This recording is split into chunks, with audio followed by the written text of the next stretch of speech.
All right, so the SEC released a complaint against Goldman Sachs today, and that complaint states basically that one of the products that they had put together to sell to investors in its marketing had some misleading information.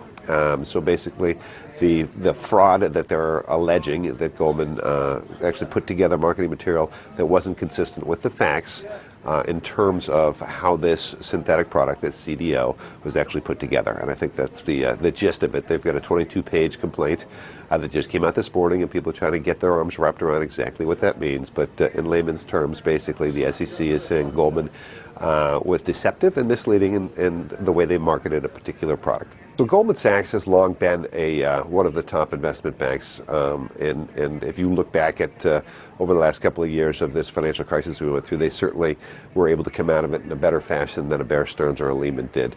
They've got a reputation for having very, very aggressive trading and very, very smart people working there. That's long been the case. They've had decades of the reputation of being one of the top investment banks, and they certainly seem to have come out of the financial crisis in better shape than some of their competitors did.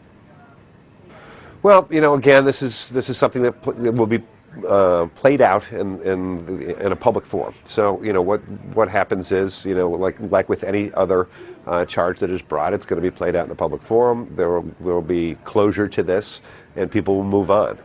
I think it's it's hard to know what that time frame is. Does that mean we're going to find out, what that resolution is in 2 days or 2 months? Very difficult to know, but I think what will happen in the near term is that the market's going to try to react to this and effectively price that in. The market's not a perfect pricing mechanism in the short run, so you'll see an overreaction probably overall, and then we'll see something that's much more balanced when we find out what the rest of the details are in terms of settlements.